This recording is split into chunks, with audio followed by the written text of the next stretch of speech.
ஆராதனையின் ஆரம்ப நிகழ்வாக இந்த ஆராதனை ஒப்புக் கொடுத்து நாம் ஜெபம் செய்வோம்.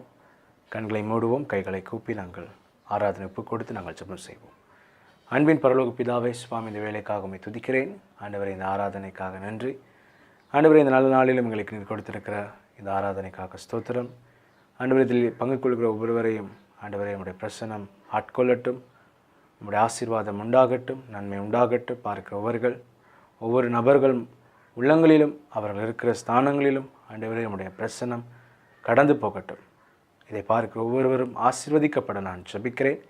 ஆளுகை செய்யுங்க, சமாதானத்தை, சந்தோஷத்தை கொடுங்க, அற்புதத்தை செய்யுங்க. கலக்கத்தோடு, ஏக்கத்தோடு, மனபாரத்தோடு இதை பார்க்கிறவர்கள் ஆண்டவரே சுகம் அடையட்டும், கலக்கங்கள் நீங்கட்டும், பாரங்கள் நீங்கட்டும். முன்னின்று ஊழியம் செய்கிற ஒவ்வொருவருக்காய் நான் ஜெபிக்கிறேன். ஆசீர்வதிங்க. பாடல்கள், அதே போல் வார்த்தைகள் அனைத்திலும் நீர் மகிமைப்படுவீராக. உங்களுடைய நாமம் ஒன்றை இந்த நாளிலே மகிமைப்படட்டும் என்று சொல்லி நாங்கள் ஆசீர்வதித்து நாங்கள் ஜெபிக்கிறோம். உங்களுடைய தெய்வீக பிரசன்னம் ஆண்டவரை ஒவ்வொரு பேரில் உண்டாகட்டும். ஆசீர்வதிங்க, தாங்குங்க, வழி நடத்துங்க. சகல ஸ்தோத்திரங்களும் சகல துதி சகல கனம் உமக்கே உண்டாகட்டும். இயேசுவின் நாமத்தில் ஜெபிக்கிறோம் அருமை பிதாவே, ஆமென்.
உலகத்தையும் உன் கரங்களிலே தாங்குகிறீர் ஸ்தோத்திரம்.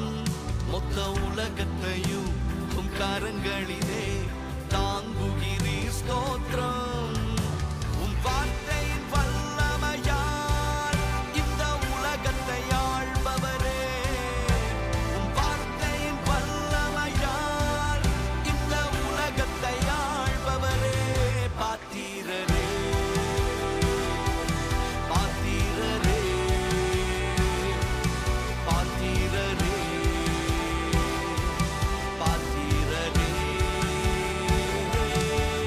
துதியும்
யாரும் இல்லை ஸ்தோத்திரம். உம் வல்லமையை எதிர்த்து நிற்க யாரும் இல்லை ஸ்தோத்திரம். என் தேவன் எழுந்தாருல சத்துரு சிதறிய ஓடுகிறான். என் தேவன் எழுந்தாருல சத்துரு சிதறிய ஓடுகிறான். பாத்திரரே, come on everybody lift up your hands. He alone is worthy of our worship. Apokandalosia. துதியும் கனமும் மகிமை எல்லாம் உமொருவருக்கே செலுத்துகிறோம். துதியும் கனமும் மகிமை எல்லாம் உமொருவருக்கே செலுத்துகிறோம். தூயரே, தூயரே, come on everybody say, N துதிகளுக்கு just worship him, just worship him. பாத்திரரே, தூயரே, தூயரே,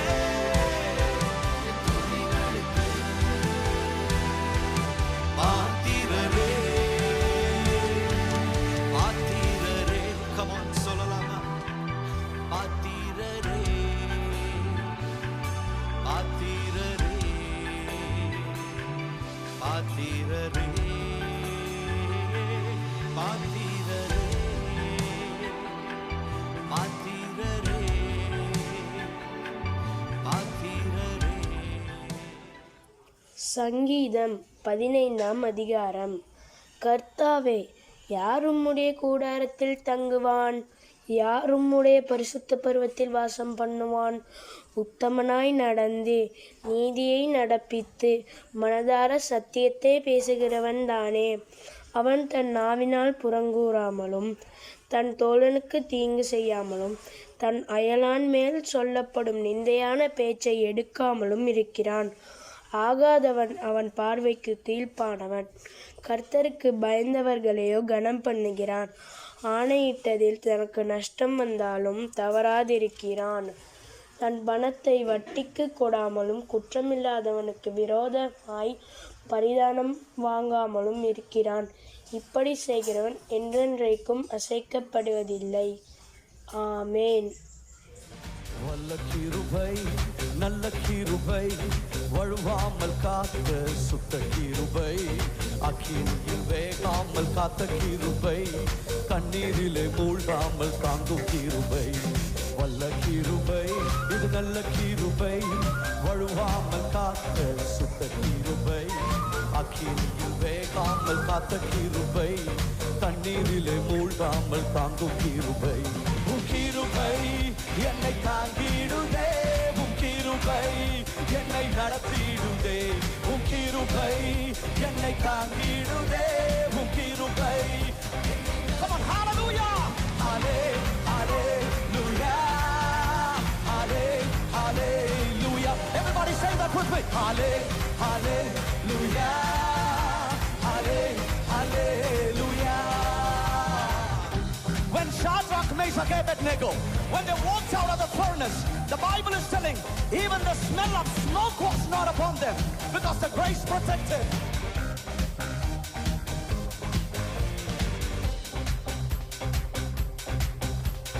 அக்கினியின் சூளையில் வெந்து வெந்து போகாமல் கிருபை தாங்கினதே, என் முடி கூட கருகாமல் புகை கூட அணுகாமல் கிருபை தாங்கினதே. அக்கினியின் சூளையில் வெந்து வெந்து போகாமல் கிருபை தாங்கினதே, என் முடி கூட கருகாமல் புகை கூட அணுகாமல் கிருபை தாங்கி. Come on, everybody together, hey! Halle- hallelujah!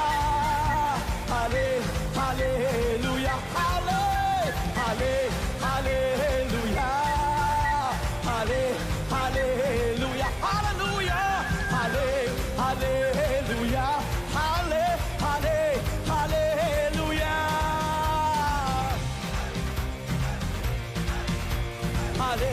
Hallelujah.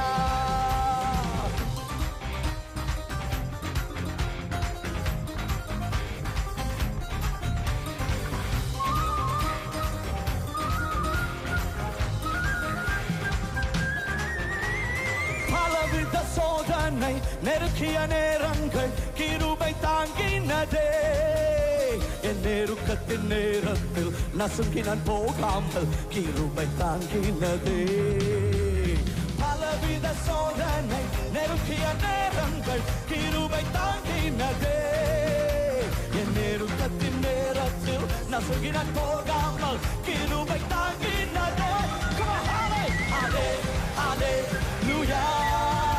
Hallelujah. Hallelujah. Hallelujah. Hallelujah. Hallelujah.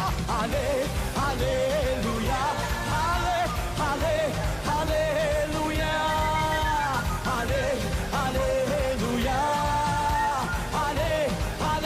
Hallelujah.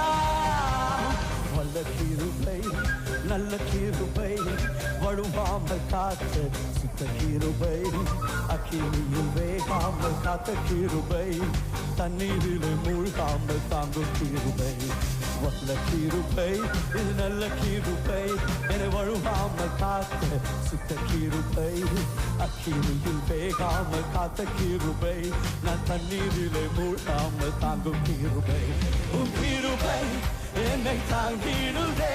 உன் கிருபை என்னை நடத்திடுதே. உன் கிருபை என்னை தாங்கிடுதே. உன் கிருபை என்னை நடத்திடுதே. Hallelujah. Hallelujah. Hallelujah. Hallelujah. Hallelujah.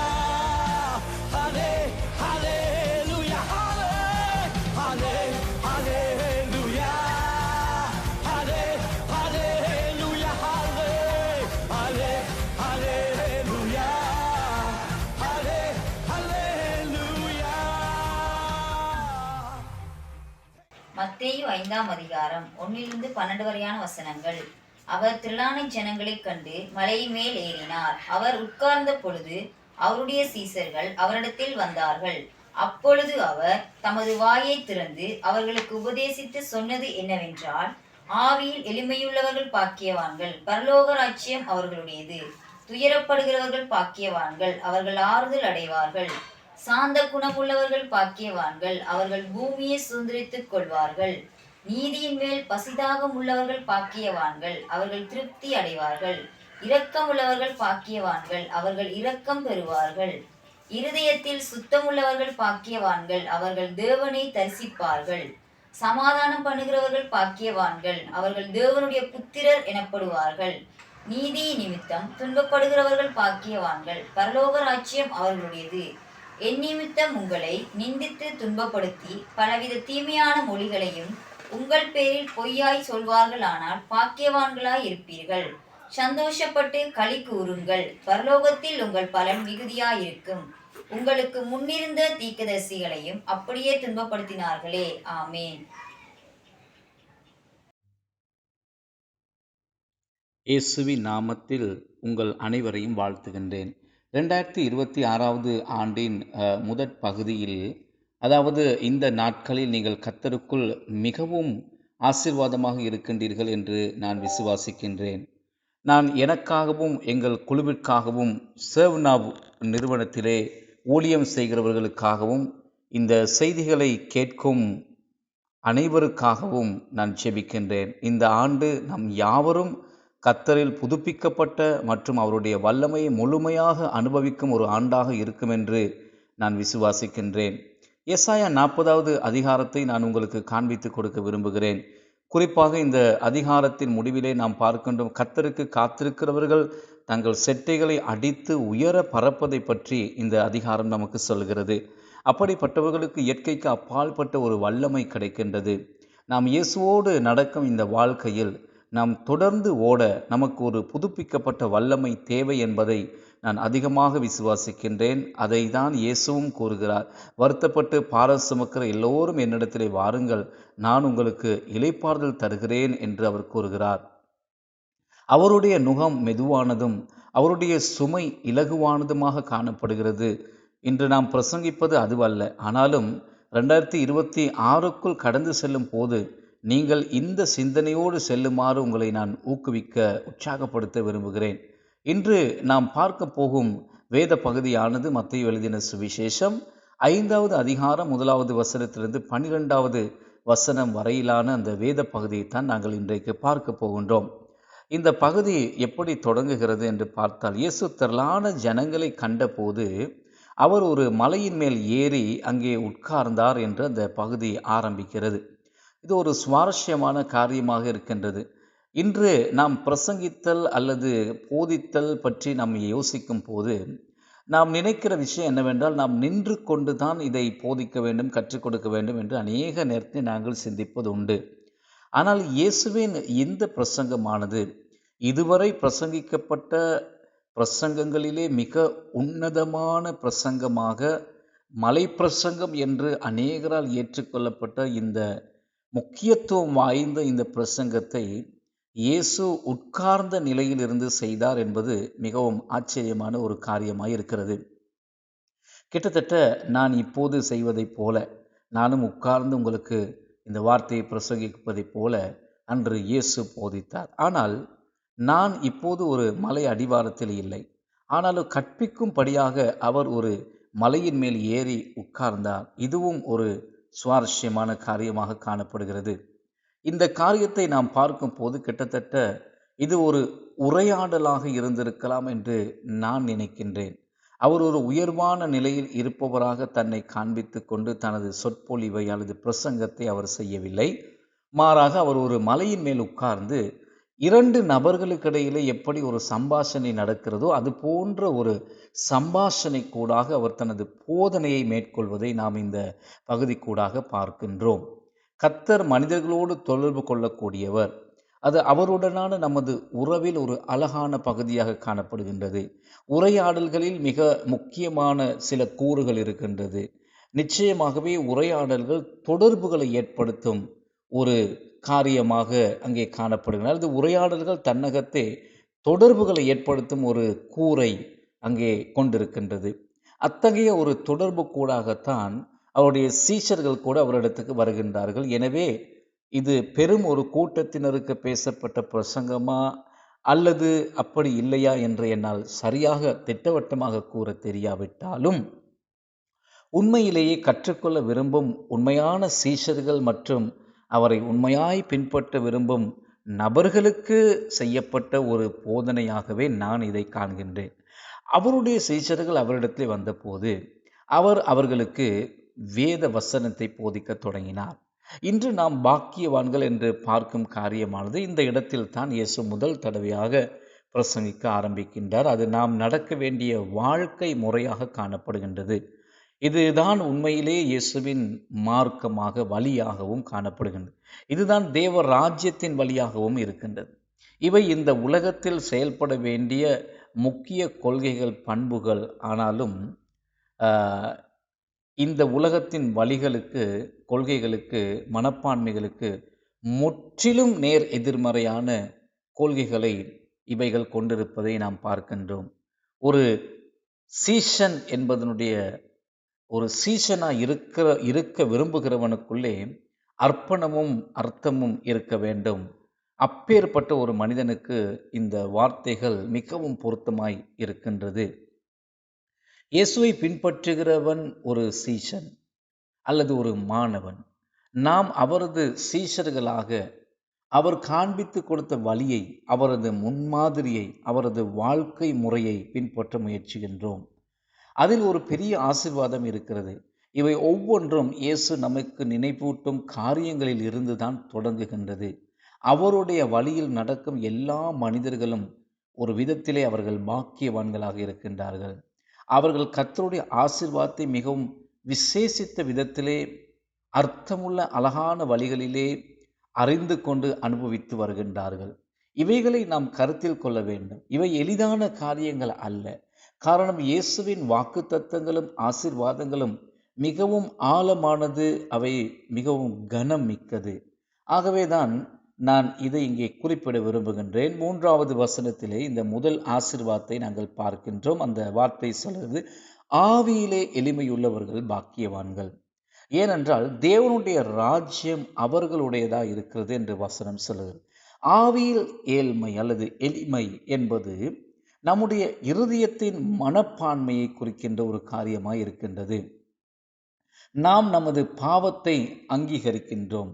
கர்த்தர் இல்லாமல் என்னால் எதுவுமே செய்ய முடியாது என்பதை நாங்கள் உணர்கிறோம். நமக்கு நித்தியமான குறிப்பிடத்தக்க ஆவிக்குரிய ஒரு ஸ்திரத்தன்மை தொடர்ந்து இல்லாதபடினாலே கர்த்தருடைய உதவி எப்பொழுது நமக்கு தேவை என்கின்ற உணர்வோடு நாம் இருக்கின்றோம். அதுதான் ஆவிக்குரிய எளிமை என்பது. இவ்வாறு கர்த்தர் நம் வாழ்க்கைக்கு தேவை, அவருடைய சேவை நமக்கு வேண்டும் என்று உணர்கிறவர்கள் பாக்கியவான்கள் என்று கூறுகிறது. அதாவது தங்கள் பாவத்தை அறிந்தவர்கள், தங்கள் சீரழிவை அறிந்தவர்கள், கர்த்தர் தங்களுக்கு தேவை என்ற அந்த நிலைமையை உணர்ந்தவர்கள். ஏனெனில் அப்படிப்பட்டவர்கள் தங்கள் குறைவுகளை உணர்ந்தவர்கள், தங்கள் தேவையை உணர்ந்தவர்கள். உண்மையிலே அவர்களுடைய வாழ்க்கைகள் ஏழ்மையாக முடிவடைவதில்லை. மாறாக அவர்கள் ஆவியிலே எளிமை உள்ளவர்களாக இருக்கிறபடினாலே ஆவிக்குரிய ரீதியில் அவர்கள் ஐஸ்வர்யவான்களாக தங்கள் வாழ்க்கையை முடிப்பார்கள் என்பதுதான் சத்தியம். ஏனென்றால் முழு பரலோக ராஜ்யமும் அவர்களுடையது என்று இயேசு போதித்தார். நீங்கள் பரலோக ராஜ்யத்தை பற்றி கொண்டால் எல்லாமே உங்களுக்கு கிடைத்துவிடும் என்ற அர்த்தம். உங்களுக்கு தேவையான அனைத்துமே உங்களுக்குள்ளே அங்கே வருகிறது அல்லது தேவன் கொண்டு வந்து கொடுக்கிறார் என்றுதான் அதனுடைய பூரண அர்த்தம். அதாவது இது உண்மையிலே சங்கீதம் 23 தாவீது சொன்ன அந்த யதார்த்தத்தை போல, கர்த்தர் என் மெய்ப்பராய் இருக்கிறார், நான் தாழ்ச்சி அடையேன், கர்த்தர் என் மெய்ப்பர், எனக்கு எந்த குறையும் இல்லை என்பதுதான் இங்கே நாங்கள் பார்க்கின்றோம். அவர் ஒரு மெய்ப்பனாக இருந்து என்னை கவனித்துக் கொள்கின்றபடியினால் எனக்கு குறைவில்லை என்பதே அந்த நம்பிக்கை. ஆவியில் எளிமையுள்ளவர்கள் மிகவும் பாக்கியவான்கள். காரணம், அவர்கள் கர்த்தருடைய தேவையை உணர்ந்தவர்கள். தங்களுடைய வாழ்க்கையிலே கர்த்தர் தேவை என்கின்ற அந்த தேவையை உணர்ந்தவர்கள். பரலோக ராஜ்யமும் அவர்களுடையதாக காணப்படுகிறது. இரண்டாவது, துயரப்படுகிறவர்கள் பாக்கியவான்கள். காரணம், அவர்கள் ஆறுதல் பெறுவார்கள். மீண்டும் சொல்ல விரும்புகிறேன், துயரப்படுவது ஒரு சௌகரியமான காரியம் கிடையாது. யாரெல்லாம் தங்கள் பாவத்துக்காக துக்கப்படுகிறார்களோ, விழுந்து போன இந்த உலகில் வாழ்வதன் யதார்த்தத்தை அப்படிப்பட்டவர்கள் சீக்கிரமாக புரிந்து கொள்வார்கள். அவர்களின் சொந்த பாவமாக இருக்கலாம், அல்லது இந்த உலகத்தில் நாம் அனுபவிக்கும் துன்பம் மற்றும் இழப்பின் வேதனையாக கூட இருக்கலாம். ஒருவேளை நாம் அதையெல்லாம் தவிர்க்க முயற்சி செய்யலாம். அதை கீழே அமுக்கி அதை காலிலே மிதித்து நாங்கள் மேலே எழும்பி வாழ முயற்சி செய்யலாம். இந்த வாழ்க்கையின் துக்கத்தை ஏற்காமல் விழுந்து போன இந்த உலகத்தில் ஒரு மனிதனாக நாம் அதை ஏற்றுக்கொள்ளாமல் அதற்கு மாறாக இன்பத்தை அனுபவிக்க நாம் தொடர்ந்து முயற்சி செய்வோமானால், உண்மையிலே தங்கள் துக்கத்தை, பாவத்தை எதிர்கொண்டு அது நிமித்தம் துக்கப்படுகிறவர்கள்தான் அங்கே பாக்கியவான்கள் என்று வார்த்தை கூறுகிறது. அதை மறுத்து அதற்கு எதிர்மறையாக வாழ்கிறவர்கள் தேவனுடைய உண்மையான ஆறுதலை அவர்கள் கண்டடைய மாட்டார்கள். பாருங்கள், இது உலகம் சிந்திக்கும் விதத்துக்கும் உலகம் செயல்படும் விதத்துக்கும் முற்றிலும் எதிர்மாறான ஒரு காரியமாக இருக்கின்றது. தேவனுடைய ராஜ்யமானது இந்த உலகத்தின் வழிகளுக்கு நேர் எதிரானது. உங்கள் துக்கத்தை எதிர்கொள்ளுங்கள், உங்கள் வேதனையை எதிர்கொள்ளுங்கள். ஏனென்றால் கர்த்தர் உங்களை அங்கே சந்திப்பார். துயரப்படுகிற உங்களுக்கு அவர் ஆறுதலை கொடுப்பார். மூன்றாவதாக, சாந்த குணம் உள்ளவர்கள் பாக்கியவான்கள். ஏனென்றால் அவர்கள் பூமியை சுதந்திரித்துக் கொள்வார்கள். சாந்த குணம் உள்ளவர்கள் என்ற வார்த்தைக்கு உண்மையிலே என்ன அர்த்தம் என்றால், அவர்கள் மனத்தாழ்மை உள்ளவர்கள் என்பதுதான் அதனுடைய அர்த்தம். அவர்கள் அமைதியாக இருப்பதால் அது அவர்கள் பலவீனத்தை குறிப்பது கிடையாது. மாறாக அது எதை அர்த்தப்படுத்துகிறது என்றால், நாம் நம் வாழ்க்கையை நம்முடைய கைகளில் எடுத்துக்கொள்ளாமல், நம் சுயநல விருப்புகளுக்கு முக்கியத்துவம் கொடுத்து வாழாமல், மாறாக அது மற்றவர்களுக்கோ அல்லது உறவுகளுக்கோ பாதிப்பை ஏற்படுத்தாத படிக்கு தாழ்மை உள்ளவர்களாக கர்த்தரை நம்பி அவருடைய வல்லமையின் கீழ் வாழ்ந்து அவருக்காக காத்திருக்கக்கூடியவர்களையே சாந்த குணமுள்ளவர்கள் என்கின்றோம். அப்படிப்பட்டவர்களுக்கு கர்த்தர் அனைத்தையும் உரிய நேரத்திலே கொடுத்து அவர்களை ஆசீர்வதிப்பார். அடுத்ததாக, நீதியின் மேல் பசித்தாகம் உள்ளவர்கள் பாக்கியவான்கள், அவர்கள் திருப்தி அடைவார்கள் என்று இயேசு கூறினார். இப்போது இங்கே மீண்டும் நான் ஒரு குறைபாட்டை அங்கீகரிக்கும் அல்லது ஒரு தேவையை உணரும் இன்னும் ஒரு கூட்டத்தை குறித்து சொல்ல விரும்புகிறேன். கர்த்தர் அப்படிப்பட்ட நபர்களை நிரப்புவார் அல்லது திருப்தியாக்குவார் என்று வசனம் உறுதிப்படுத்துகின்றது. நான் சொல்ல வருவது என்னவென்றால், நீங்கள் இதை பற்றி யோசித்து பாருங்கள். சரீர பிரகாரமாக நீங்கள் பசியாக இருப்பதை உணரவில்லை என்றால் ஒருபோதும் நீங்கள் சாப்பிட போவது கிடையாது. நீங்கள் சாப்பிடவில்லை என்றால் நீங்கள் பட்டினி கிடக்கவோ அல்லது இறக்கவோ தான் போகின்றீர்கள். ஆனால் இந்த பசியானது பூர்த்தி செய்யப்பட வேண்டிய ஒரு தேவைக்கு நம்மை நினைவுபடுத்துகின்றது. ஆவிக்குரிய பக்கமும் அப்படியேதான். அந்த குறைபாட்டை உணர்ந்து அதை கர்த்தரிடத்திலே கொண்டு செல்ல விரும்புகிறவர்கள் அவருடைய நீதினாலே நிரப்பப்படுவார்கள், திருப்தியாக்கப்படுவார்கள். தம்மிடம் வருபவர்களை அவர் ஒருபோதும் வெறுமையாக அனுப்ப மாட்டார். உண்மையான அவருடைய ஐஸ்வர்யத்தாலும் அவருடைய வார்த்தையின் சாராம்சத்தாலும் அவருடைய ஆவியினாலும் அவர்களை திருப்திப்படுத்தி நிரப்பி அவர்களை அனுப்பி வைக்கிற தேவன். இரக்கமுள்ளவர்கள் பாக்கியவான்கள், ஏனென்றால் அவர்களுக்கு இரக்கம் கிடைக்கும். அங்கேயும் நாம் மற்றவர்களை எப்படி நடத்துகின்றோமோ பெரும்பாலும் அதே விதமான பிரதிபலன் தான் நம்மை வந்து சேரும் என்பதை இங்கே இயேசு காண்பித்து கொடுக்கின்றார். நாம் மற்றவர்களிடம் இரக்கம் காட்டினால் நமக்கும் இரக்கம் கிடைக்கும். மற்றவர்களிடத்திலிருந்து ஒருவேளை நமக்கு இரக்கம் கிடைக்காவிட்டாலும் நாம் இரக்கம் காட்டும் போது நம் தேவனாகிய கர்த்தரே அவருடைய இரக்கத்தை நமக்கு காண்பிப்பார். நம் வாழ்வில் மன்னிப்பை அறிய விரும்பினால் மன்னிக்க தயாராக இருக்க வேண்டும் என்ற கருத்தை போன்றதுதான் இதுவும்.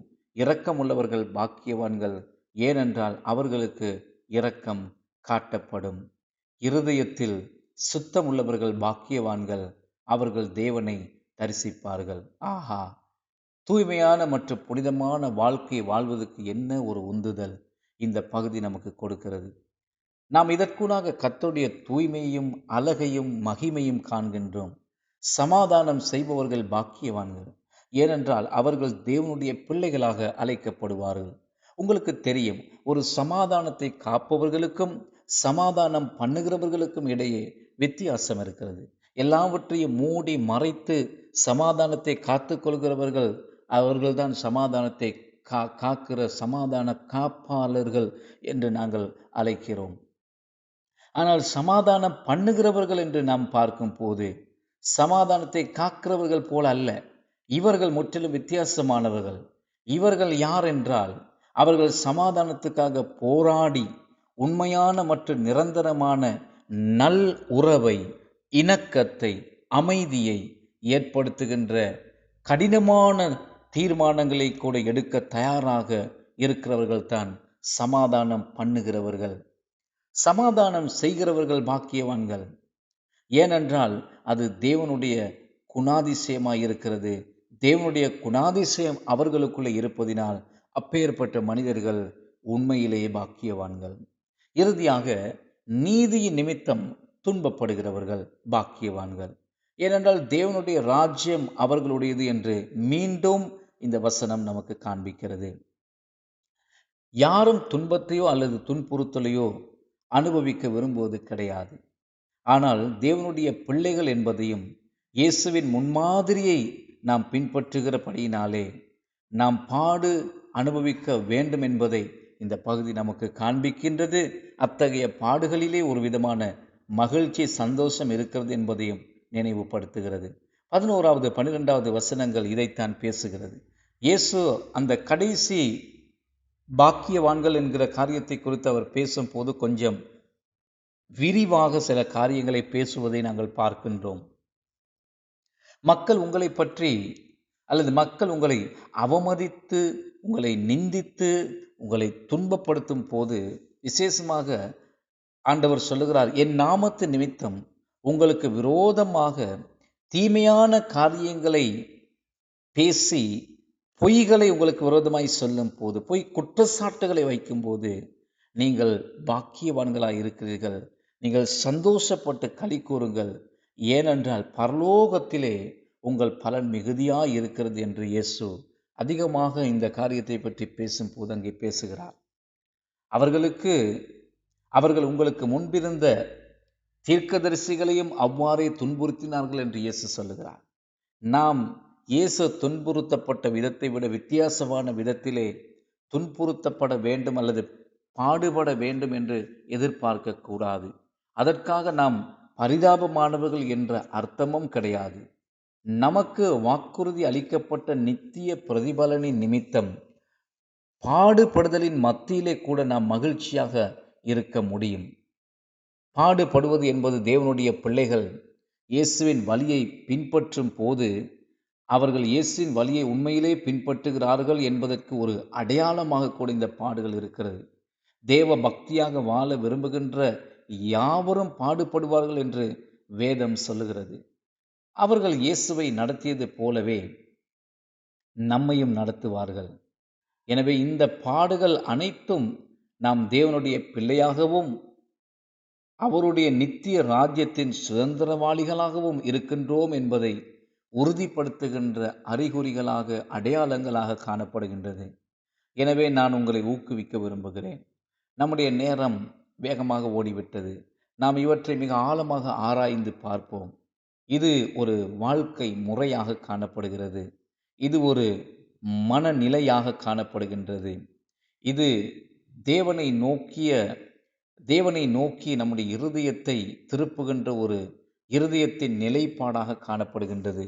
இந்த சங்கடமான யதார்த்தங்களில் வாழ்வதற்கு இடையில் இத்தகைய மிக கடினமான யதார்த்தங்களை அனுபவிக்கவும் அவற்றை எதிர்கொள்ளவும் அவற்றுக்கூடாக கடந்து செல்ல வேண்டி இருந்தாலும் அவற்றின் முடிவிலே கர்த்தர் நமக்கு பெரிய வெகுமதியை வைத்திருப்பதாக வேதத்திலே வாக்கு பண்ணியிருக்கிறார்.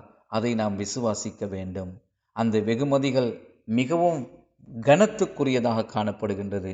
இயேசுவின் வாயிலிருந்து சொல்லப்பட்ட அருளப்பட்ட அவருடைய வாக்கு தத்தங்களை கொண்டு நான் உங்களை ஊக்குவிக்க விரும்புகின்றேன். கர்த்தர் தாமே இந்த செய்தி கூடாக உங்களை ஆசீர்வதிப்பாராக. ஆமேன், ஆமேன்.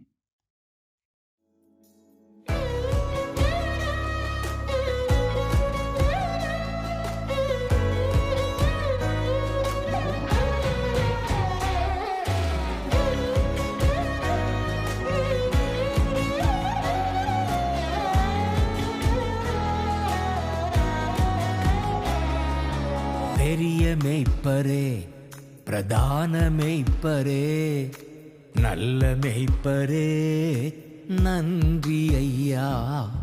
பெரிய மேய்ப்பரே, பிரதான மேய்ப்பரே, நல்ல மேய்ப்பரே, நன்றி ஐயா. யோவான் 10:3-4.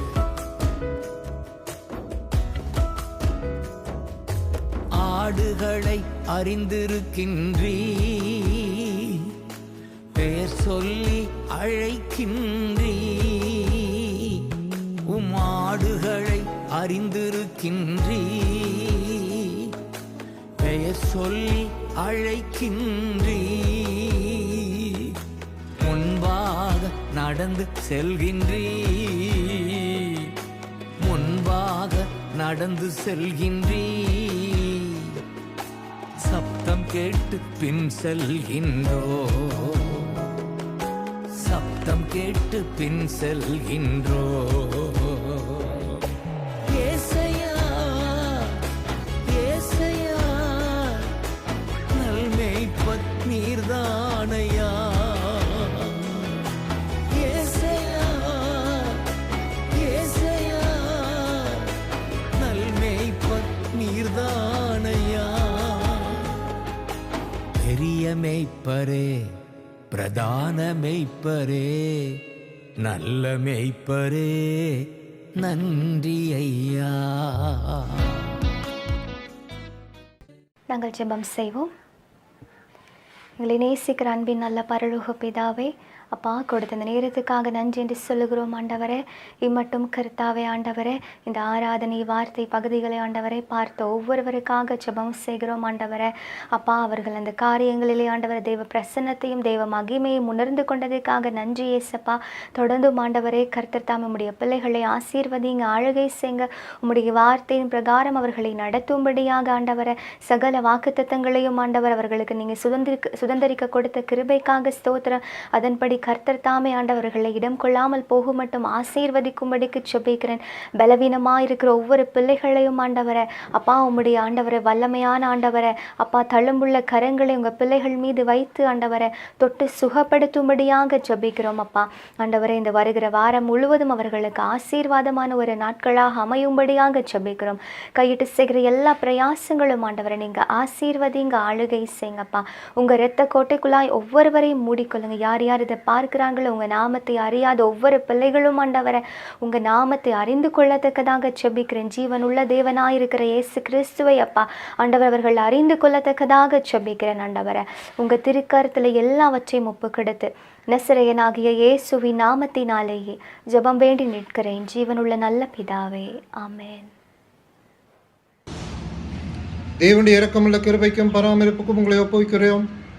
பிதா, குமாரன், பரிசுத்த ஆவியாகிய சர்வ வல்லமை பொருந்தின கடவுளுடைய ஆசீர்வாதம் உங்களுக்குள்ளே இருந்து எப்பொழுதும் உங்களோடு நிலைத்திருக்க கடவுது. ஆமென்.